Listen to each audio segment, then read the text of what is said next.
É preciso toda atenção para a gente entender o fluxo do argumento de Paulo nesse capítulo. Todo mundo pronto para a aventura? Vamos lá. 9:1. Digo a verdade em Cristo, não minto.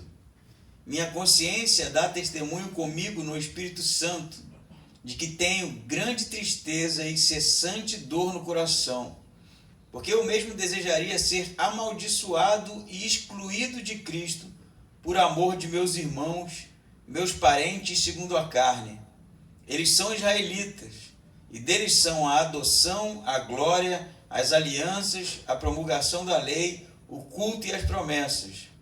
Deles são os patriarcas, e deles descende o Cristo segundo a carne, o qual é sobre todas as coisas, Deus bendito eternamente. Amém. Não é o caso de a palavra de Deus ter falhado, porque nem todos os que são de Israel são israelitas. Nem por serem descendência de Abraão, são todos seus filhos. Mas por meio de Isaque, a tua descendência será chamada. Isso é, não são os filhos naturais que são filhos de Deus, mas os filhos da promessa é que são contados como descendência. Porque a palavra da promessa é esta: por este tempo virei e Sara terá um filho. E não somente isso, mas também a Rebeca, que concebeu de Isaque nosso pai, pois os gêmeos ainda não tinham nascido, nem praticado bem ou mal, para que o propósito de Deus, segundo a eleição, permanecesse firme, não por causa das obras, mas por aquele que chama. Se disse: o mais velho servirá ao mais novo, como está escrito: amei a Jacó, mas rejeitei a Esaú. Que diremos? Há injustiça da parte de Deus? De modo nenhum. Mantenha a sua Bíblia aberta, nós continuaremos lendo, mas para a gente se situar, nós estudamos semana passada, não é? Sobre o gemer da criação, não foi isso? A criação geme e aguarda ansiosamente a revelação dos filhos de Deus, esses filhos que serão revelados em um momento específico, e que a revelação desses filhos libertará a própria criação que está cativa, né? Que está contida. E nós também sofremos, é o que Paulo fala, aguardando também a redenção do nosso corpo. Nós vimos tudo isso, o cântico, né? No versículo 31, de que nada pode nos separar do amor de Deus. Paulo aqui, óbvio, faz uma parada no seu argumento quanto à questão da lei e da graça, para falar justamente de como o projeto de Deus para Israel era algo muito mais, eu diria, grandioso do que simplesmente um projeto para uma nação específica. Seria algo que abrangeria ou abrange todo o cosmos, todo o universo, toda a criação. O capítulo 9, ele já começa falando, porque ele retorna ao tópico Israel, não é? Que ele sofre porque Israel estava virando as costas para o seu Messias, para aquele que era a promessa feita por Deus durante todo o Antigo Testamento, de que realmente haveria uma libertação, e seria através do Messias de Israel.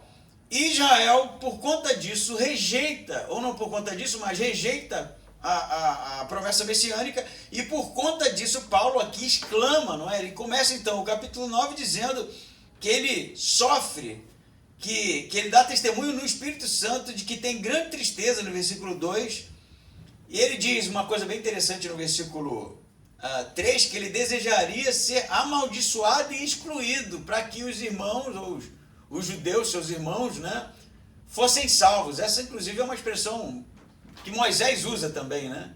Quando Deus diz que por causa do povo ter construído, feito o bezerro de ouro e adorado o bezerro de ouro, lá no Êxodo, Deus diz para Moisés que não lideraria mais aquele povo, que viraria as costas para a nação. E aí Moisés vai dizer: eu prefiro que o meu nome seja retirado do livro da vida. E aí Deus vai dizer para Moisés: eu terei misericórdia de quem quiser ter e compaixão de quem quiser ter.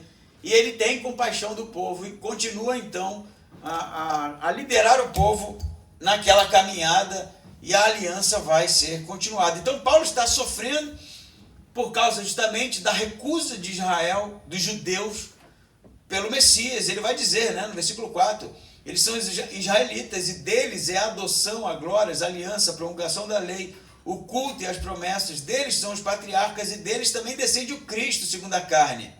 Então, tudo o que aconteceu na história do Antigo Testamento aconteceu com Israel. E agora eles viram as costas para o Messias. E aí Paulo começa no versículo 6 uma argumentação interessante, que é, eu diria, a linha vertebral de todo o plano de salvação de Deus. E aí Paulo vai dizer assim, não é o caso da palavra ter falhado. Por que o caso da palavra ter falhado? Se é de Israel, como Paulo diz aqui, a adoção, a glória, as alianças, a promulgação da lei, o culto, as promessas, os patriarcas, o Messias, e Deus prometeu, né, uma aliança, fez uma aliança com Abraão, fez uma aliança com Israel, e agora no momento crucial dessa aliança, que é realmente a manifestação do Messias, Israel vira as costas, o que alguém diria? Deus falhou então. Obrigado. Deus falhou então. Porque ele prometeu um povo a Abraão, e esse povo agora vira as costas. Mas aí Paulo vai começar a sua argumentação dizendo que a palavra não falhou, a promessa não falhou, a aliança não falhou. E qual é o argumento dele? Nem todos os que são de Israel são israelitas. Ou pera lá, ele está escrevendo para judeus, que a gente, né, tem aí esse pano de fundo aqui. Judeus e gentios naquela igreja. Eles conhecem a história do Antigo Testamento, principalmente os judeus. E aí Paulo está dizendo, vocês viraram as costas para o Messias. E aí alguém poderia dizer, ah, então Deus falhou, porque se ele prometeu uma aliança e agora a gente está virando as costas para o Messias, a palavra falhou. Paulo fala, não, nem todo Israel, ou nem todo descendente de Abraão é Israel, nem todo israelita é Israel. E ele começa seu argumento. Ele diz, nem por serem da descendência, versículo 7, de Abraão são todos seus filhos. Aí ele diz que por meio de Isaac a tua descendência será chamada. Então, a promessa feita a Abraão, né, de que Deus suscitaria um povo, né, filhos a Abraão tão incontáveis como a areia do mar, como as estrelas do céu, se dá através de Isaac, não é isso? O filho da promessa, o filho da velhice, o filho da impossibilidade. E aí ele vai dizer, no versículo 8, isto é, não são os filhos naturais que são filhos de Deus, mas os filhos da promessa é que são contados como descendência. Por que ele está dizendo isso? Porque Abraão tinha um outro filho, o primeiro filho, Ismael, não é? Que ele vai produzir, não é? Com Agar. Era filho de Abraão? Era filho, tinha o sangue de Abraão. Mas era o filho da promessa? Não. Deus vai dizer, toma o teu único filho, Isaac, né? Então, o único que era descendente de Abraão e que Deus levava em consideração era Isaac, o filho da promessa, e não o Ismael, que apesar de ser filho de Abraão, não estava inserido nessa trajetória aqui. Então, perceba o argumento de Paulo. Vocês acham que vocês todos são o fruto da promessa de Deus? Eu estou dizendo que não. Nem todos que descendem de Abraão são filhos da promessa. Primeiro exemplo, Ismael, Isaac. Um judeu poderia falar, tá, Ismael era filho de Abraão, sim. Mas ele é filho da escrava, né? Não era o filho da esposa. Mas Paulo ele não deixa esse tipo de argumento acontecer. Porque ele vai dizer, porque a palavra da promessa é essa, versículo 9. Por este tempo virei e Sara terá um filho. E não somente isso, mas também Rebeca, que concebeu a Isaac, nosso pai. E aí agora, se alguém ousou dizer, não, Paulo, você está errado. Ismael foi um acidente, então não conta, né?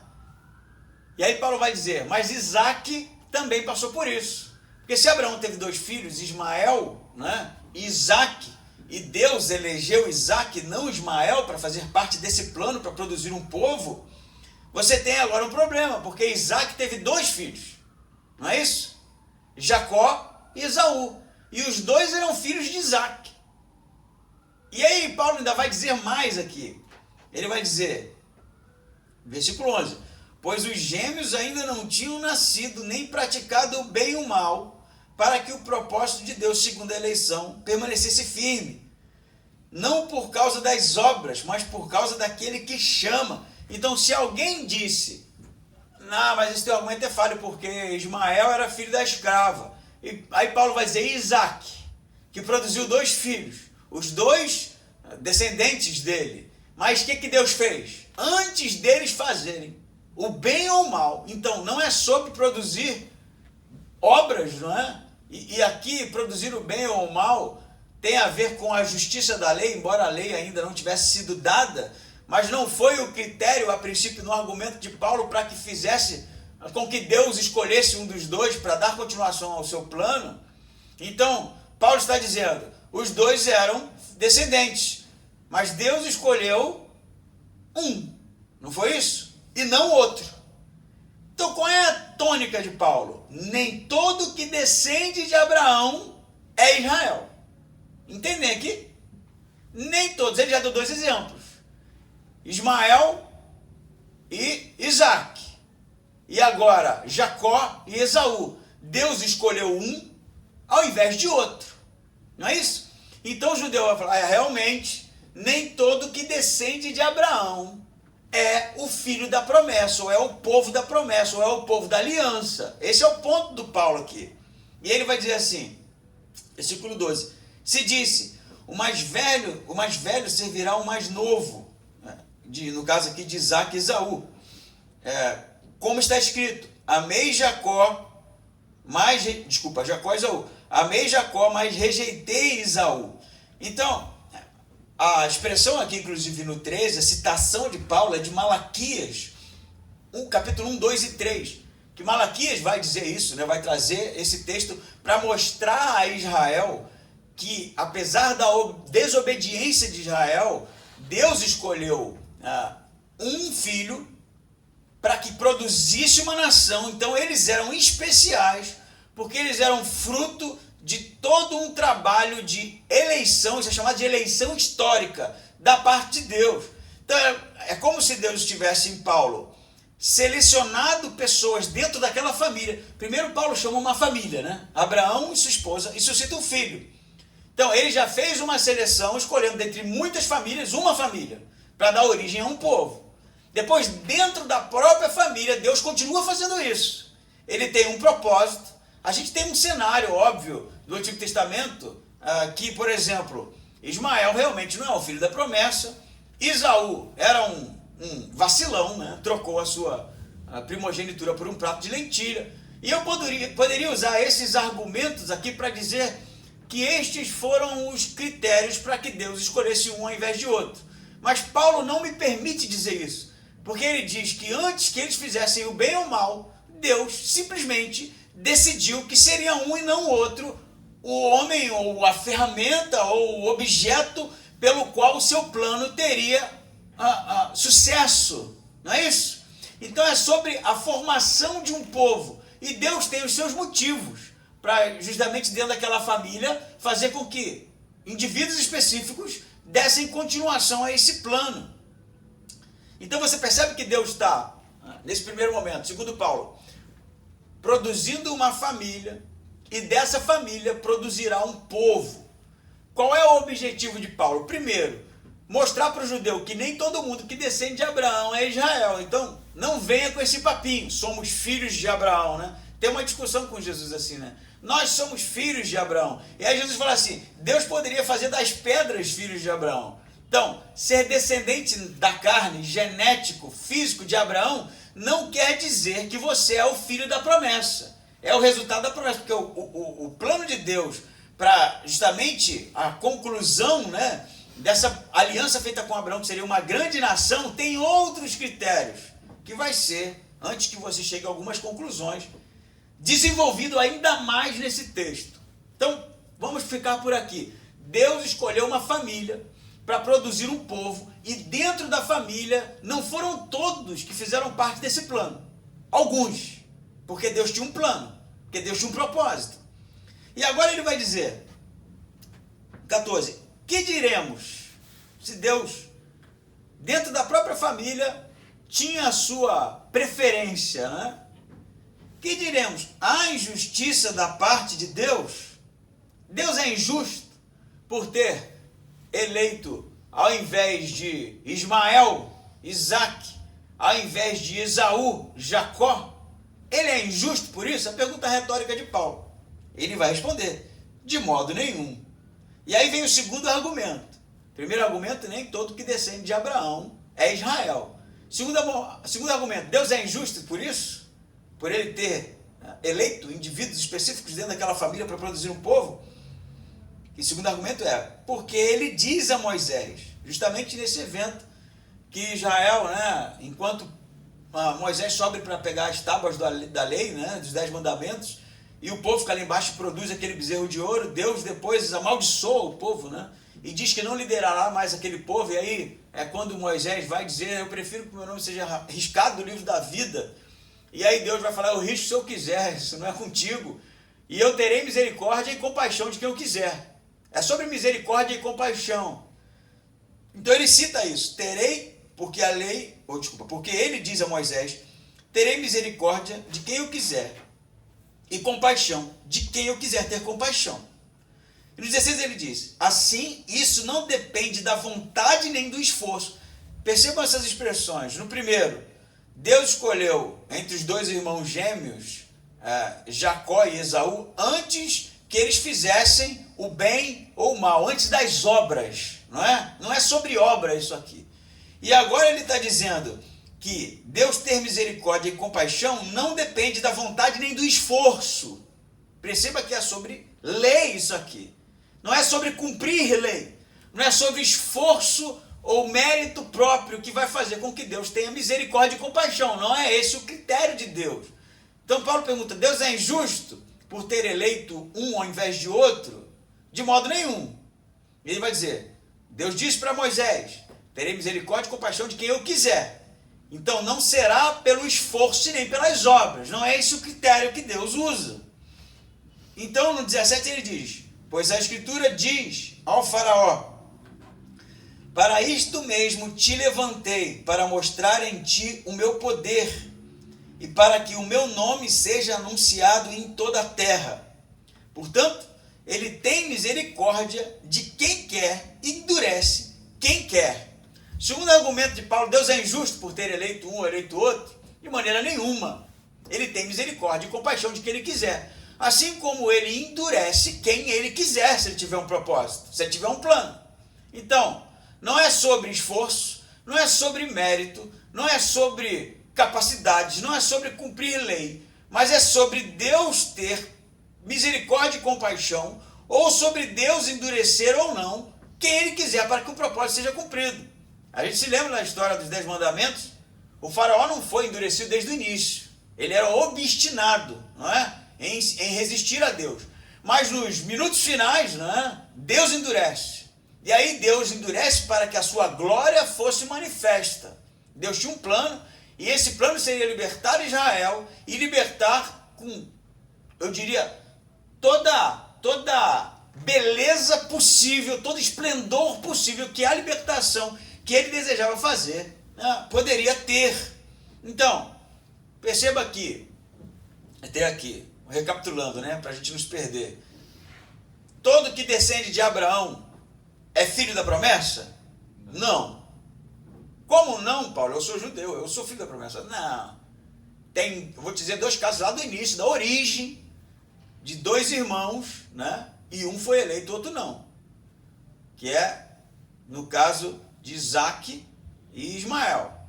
Segundo caso, antes que você diga que um é filho da escrava e o outro não era, segundo caso, Jacó e Esaú. Deus escolheu Jacó. E os outros sumiram.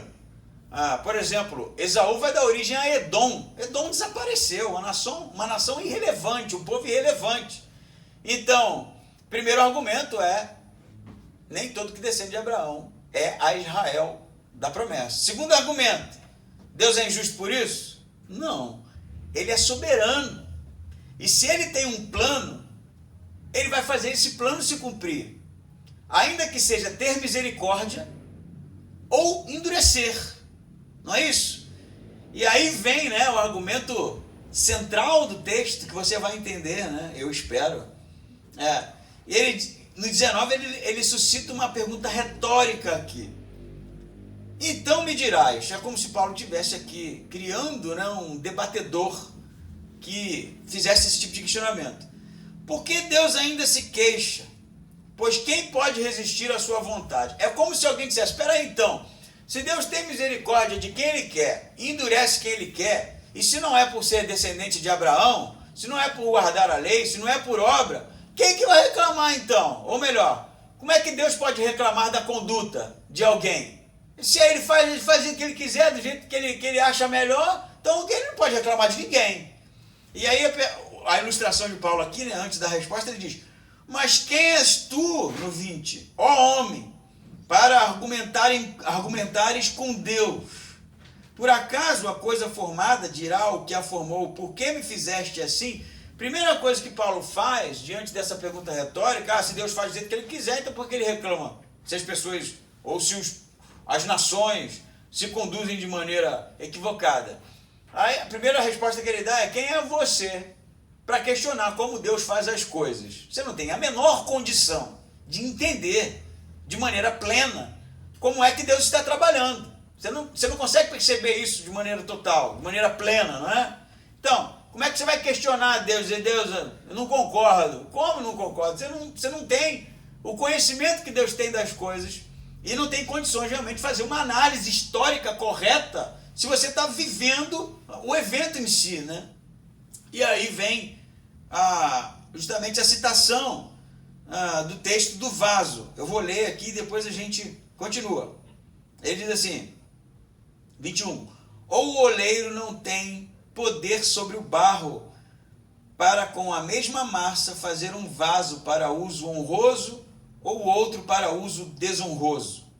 E que direis se Deus, querendo conhecer a sua ira e dar a conhecer o seu poder, suportou com muita paciência os vasos da ira, prontos para a destruição, para que também desse a conhecer as riquezas da sua glória nos vasos de misericórdia, que preparou de antemão para a glória, os quais somos nós, a quem também chamou, não só dentre os judeus, mas também dentre os gentios. E caramba, agora Paulo arrumou um problema. Quer dizer que Deus então faz uns para honra e outros para desonra? Deus funciona assim, ele cria o indivíduo para ser mesmo algo ruim, maligno, e cria outro para ser algo bom. É Deus quem define isso. Antes de você chegar às suas conclusões, vamos ler o que Paulo está citando, porque isso aqui não é uma ilustração que Paulo tirou da cabeça dele, assim como todos os outros exemplos. Paulo está citando aqui Jeremias 18. Abre sua Bíblia aí, por favor. Em Jeremias 18, vamos ler do 1 ao 6. Jeremias, capítulo 18, de 1 ao 6, que diz assim: a palavra do Senhor que veio a Jeremias: levanta-te e desce à oficina do oleiro.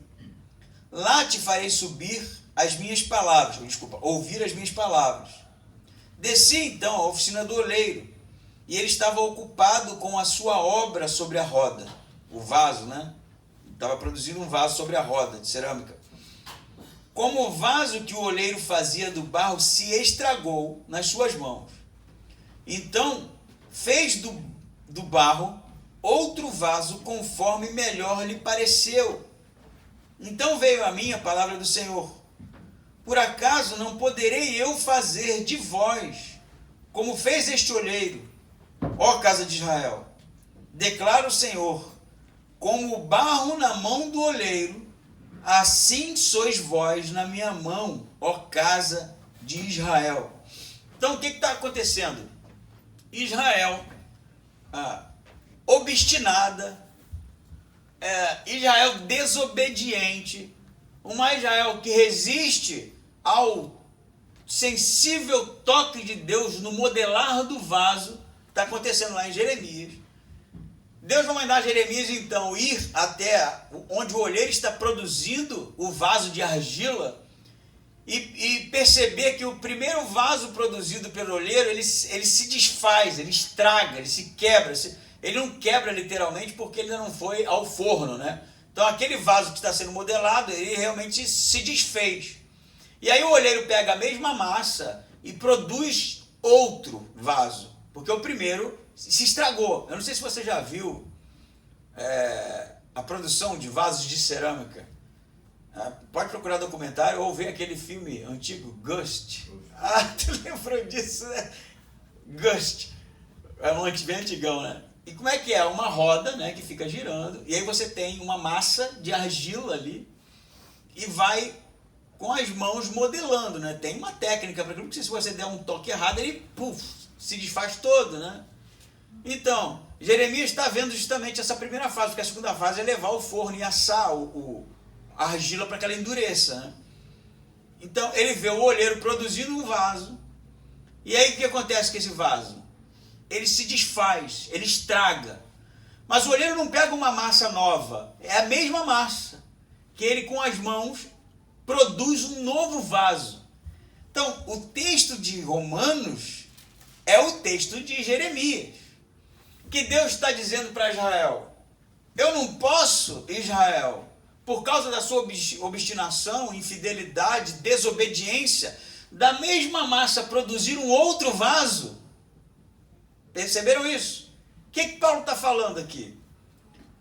O cara pergunta: então Deus não pode se queixar. Por que ele vai se queixar se ele faz tudo do jeito que ele quer?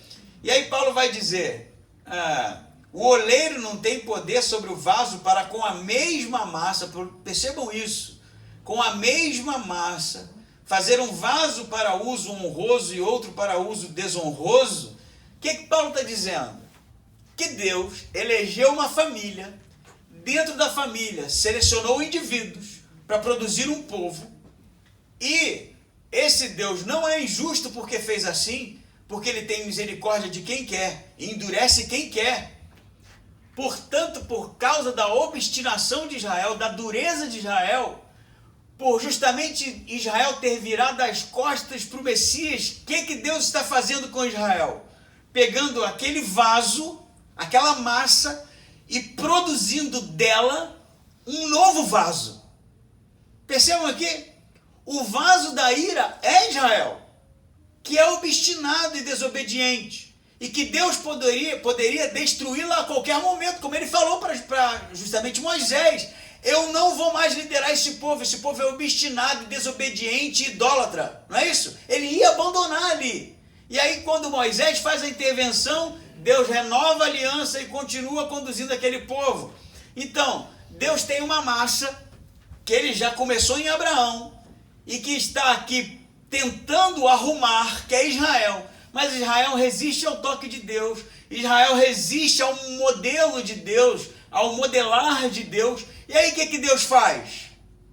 Esse vaso de ira que Deus poderia jogar fora e produzir um novo, ele vai pegar essa mesma massa, Israel desobediente, e vai produzir um novo vaso, o vaso de misericórdia. Quem é o vaso da ira? Israel. Quem é o vaso de misericórdia? Paulo vai dizer no 24, somos nós. E ele diz: a quem também chamou, não só dentre os judeus, mas também dentre os gentios. Então, o argumento central de Paulo para os judeus é: vocês foram desobedientes, vocês foram eleitos em Abraão, Deus selecionou com carinho ali para produzir um povo, mas vocês na desobediência e na cegueira, né, se tornaram resistentes a Deus. Mas Deus, por causa justamente da sua aliança com Abraão, não abandonou a aliança, não abandonou o povo, mas remodelou, fez de novo, da mesma massa, suportou com tamanha misericórdia e compaixão vocês que eram dignos da ira, e produziu algo novo, algo que era o vaso, fruto da sua misericórdia, preparado de antemão, porque esse era o plano, justamente, que deu origem a esse Israel espiritual que não é Israel carnal, que não é Israel que descende fisicamente de Abraão, mas é Israel da fé, não é isso que ele vai dizer? Vamos continuar lendo. 24. Os quais somos nós, a quem também chamou, não só dentre os judeus, mas dentre também os gentios. Olha que passagem linda. Como ele diz também em Oséias, chamarei não meu povo de meu povo, não amada de amada. E sucederá que no lugar em que lhe foi dito, vós não sois meu povo, aí serão chamados filho do Deus vivo. Essa citação aqui é bem interessante, porque quem era o não meu povo? Os gentios. Os gentios não eram povo de Deus. Ele vai continuar dizendo isso aqui. Mas aí o que Deus fez? Por causa da desobediência de vocês, chamarei não o meu povo, aqueles que não eram meu povo, de meu povo. E quem são esses? Paulo diz, somos nós. Os vasos remodelados por Deus. Justamente para que a sua promessa se cumprisse. Deus moldou ou remodelou uma Israel endurecida e produziu um vaso de misericórdia. E aí eu vou continuar a leitura do texto. Também, 27. Isaías exclamou acerca de Israel: ainda que o número dos filhos de Israel seja como a areia do mar, o remanescente é que será salvo. Porque o Senhor executará a sua palavra sobre a terra de maneira completa e decisiva. E como antes dissera Isaías, se o Senhor dos exércitos não nos tivesse deixado descendência, teríamos nos tornado como Sodoma e seríamos semelhantes a Gomorra. Que diremos? Que os gentios que não buscavam justiça alcançaram justiça, mas justiça que vem da fé. Mas Israel, buscando a lei da justiça, não alcançou essa lei. Por quê? Porque não a buscaram pela fé, mas com base nas obras, e tropeçaram na pedra de tropeço. Como está escrito, eu ponho em Sião uma pedra de tropeço e uma rocha de ofensa, e quem nela crer não será envergonhado. Olha aqui que Paulo continua, é o mesmo argumento, é o mesmo fluxo. Ele começa dizendo como? Eu estou entristecido, né? Eu daria a minha salvação para que os meus irmãos fossem salvos, deles são a promessa, deles são os profetas, deles são o culto, a lei, o Messias, mas a palavra não falhou, não é isso? Recapitulando, Deus elegeu uma família, dessa família produziu um povo, ele não foi justo porque ele tem misericórdia de quem quer, endurece quem quer. Israel, por ser obstinada, Deus dela produziu um novo vaso. Então, Israel, por causa da sua obstinação, foi endurecida por Deus. Que isso fique claro. Isaías diz, verão, mas não enxergarão, não é isso? Ouvirão, mas não entenderão, para que, vocês lembram do final? Sejam salvos. Eu nunca entendi essa passagem. Na época de convertido, eu ficava, eles não vão ouvir. Ou melhor, se eles ouvem, não entendem. Se eles veem e não enxergam, como é que eles vão ser salvos? Não tem como ser salvo assim, pô. Deve estar errado isso aqui, deve ser um problema de tradução. Mas segura esse texto que a gente vai entender. Então, assim como o faraó foi obstinado, no final Deus o endurece. Assim como Israel foi obstinada, no final Deus a endurece e produz um novo vaso. Vaso de misericórdia, que somos nós, Paulo vai dizer, gentios e judeus. E aí ele diz, esses que não eram meu povo serão chamados de meu povo, não é? É Deus falando para Israel, eu vou chamar um não meu povo de meu povo. E aí Paulo vai dizer que Isaías diz que se Deus não tivesse guardado, né? Se Deus não tivesse separado o remanescente, todo o povo se perderia. Então, é Deus trabalhando na desobediência mesmo. Os caras são desobedientes, são obstinados na desobediência. E se Deus não tivesse interferido ali, modelado, remodelado, ninguém se salvaria. Não teria salvação para ninguém. E ele diz, porque Deus, 28, executará a sua palavra na terra de maneira completa e decisiva. Isso é sobre um juízo final, né? E como antes Isaías dissera, se o Senhor dos Exércitos não tivesse deixado descendência, teríamos nos tornado como Sodoma e Gomorra. Não é isso? Aí, olha só, o motivo aqui do remodelamento de Deus é descrito por Paulo, é o mesmo argumento ainda. Ele diz, que diremos? que os gentios, versículo 30, que não buscavam justiça, alcançaram justiça. Mais que justiça, das obras, da lei, da fé. Então, esse Israel remodelado, ele tem como parâmetro a justiça da fé. O Messias que Israel rechaçou, os gentios receberam. E eles foram feitos a nova Israel, um novo vaso, o vaso de misericórdia, não é isso? Ele diz mais, né? Ele diz, por que, no versículo 32? Porque não buscaram, porque não a buscaram dos gentios, né? Dos judeus, mas Israel, 31, buscando a lei da justiça, não alcançou essa lei. Por quê? Porque não a buscaram pela fé, mas com base nas obras, e tropeçaram na pedra de tropeço. Então, Jesus se tornou ali a pedra angular. A ideia da pedra angular é bem interessante, porque nas construções antigas, eles começavam a construção com uma pedra central. Normalmente essa pedra era a quina de duas paredes. Era o referencial ali para você levantar duas paredes, inquina-se. Algumas versões chamam, por exemplo, pedra de esquina, pedra angular, pedra central. Então, o que Paulo está dizendo? Que essa pedra que foi colocada ali, e é justamente a ideia de construção, porque Deus está construindo a sua casa, né? Por isso a pedra foi colocada ali, é a pedra que delimita quem vai ser o novo vaso, o novo povo, a nova Israel, e quem não vai ser. Então você pode tropeçar nela e ser o vaso do endurecimento, o vaso da ira, ou você pode, pela fé, ser feito vaso de misericórdia, a nova Israel de Deus. Ele diz, 32, por quê? Porque não a buscaram pela fé, mas com base nas obras, e tropeçaram na pedra de tropeço.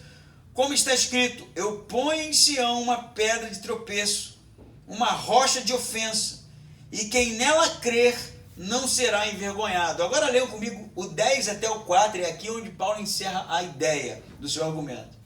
Irmãos, perceba, ele começa falando de Israel, né? Deles são as promessas, deles são os profetas, e agora ele conclui, irmãos, o desejo do meu coração e a minha súplica a Deus em favor de Israel é que ele seja salvo, porque posso testemunhar de que ele tem zelo por Deus, mas não com entendimento, pois não reconhecendo a justiça de Deus e procurando estabelecer a sua própria, não se sujeitaram à justiça de Deus. Vamos ler o 4 junto? Porque Cristo é o fim da lei para a justificação de todo aquele que crê. De novo, porque Cristo é o fim da lei para a justificação de todo aquele que crê. Qual é o fim? E a justificação tem a ver com a justiça. Qual é o fim da justiça de Deus? Paulo pergunta, Deus é injusto? Não, Deus é justo, porque ele põe uma pedra, e todo aquele que rejeitá-la será o vaso de ira, e todo aquele que recebê-lo, porque esse é o fim da justiça, esse é o fim da lei, pela fé será feito povo de Israel, a nova Israel espiritual, a conclusão da promessa feita a Abraão de que ele se suscitaria filhos de Abraão, um povo tão grande como a areia do mar, como os grãos da areia do mar, como as estrelas do céu. Então, os gentios alcançaram essa justiça. Por quê? Porque creram. Então não é o caso de Deus estar elegendo indivíduos para irem ser condenados ou para serem salvos. É o caso de Deus colocar uma pedra central e essa pedra ser o fator delimitante justamente da conclusão de uma promessa, que Deus vai fazer essa promessa ser realmente cumprida em todas as suas instâncias, mas justamente se ela passar, ou se todo passar pela pedra de esquina, ou tropeçará, ou será feito o povo de Deus. E aí a gente se pergunta, entendi, caramba, entendi. Então Deus remodelou. E a Israel? Filha, descendente, né? E a Israel física, que Paulo diz que deles é a promessa, deles são os profetas. Você sabe o que vai acontecer com eles? Eles foram endurecidos por Deus, como diz Isaías. Viram, mas não enxergaram. Ouviram, mas não entenderam, para que fossem salvos. O que vai acontecer é o que Paulo vai continuar no capítulo 11. Deus endureceu os judeus por causa da sua obstinação, assim como ele endureceu o faraó, para que os gentios fossem salvos. Os gentios foram salvos por causa do endurecimento de Israel, porque aqueles que não receberam, eles rejeitaram. Deu justamente lugar para aqueles que receberam, os gentios. E aí Paulo fala, até que se chegue à plenitude dos gentios. Quando os gentios forem salvos e a plenitude chegar, o que vai acontecer com Israel? Vai arder em ciúmes e será salva também, porque receberão o Messias pela fé. Entende essa parada? Deus levanta o povo se endurece, Deus fala, agora vocês vão se endurecer mesmo, porque eu quero. E aí os gentios recebem, Deus remodela a massa, agora o povo é novo, agora o povo é justamente aquele que é pela fé, e os judeus ficam aqui, como assim? Né? O que está acontecendo? Né? Como eu não sou? Eles estão cegos, estão endurecidos, como o faraó estava. E aí quando chegar a plenitude dos gentios, o que vai acontecer? Aí Deus vai fazer assim, agora perceba o que vocês estão perdendo. E aí a ficha cai e eles se convertem. E aí Deus vai salvar justamente os filhos também físicos, através da fé em Jesus. Amém? Quem não entendeu, levanta a mão. Ficou claro? Dá uma lida de novo nesse texto. Você precisa ler do início do capítulo 9:1 e até 10:4. Quando Paulo abre pela tristeza justamente obstinação, usando essa palavra toda hora, né? Dos judeus, e ele conclui justamente com esse pensamento, eu sofro por isso, mas a salvação e o fim da lei é Cristo, ele é a pedra de tropeço, ele é justamente o parâmetro para o endurecimento ou para a misericórdia. E nós, gentios, somos gentios, fomos feitos vaso de misericórdia, remodelados, o povo remodelado por Deus, o povo da promessa, a conclusão da promessa feita a Abraão, que ele suscitaria filhos a Abraão. Mas aí Paulo vai dizer, no capítulo 11, que a gente ainda vai estudar, mas eu posso adiantar, mas vocês não olhem para os judeus e riam, porque tem uma videira, e Deus tirou os filhos naturais para implantar vocês. E um dia, Deus olhará para os filhos naturais, e eles também serão salvos. Amém? Amém. Amém ou não amém? Amém. Vamos ficar em pé então, vasos de misericórdia, e orar.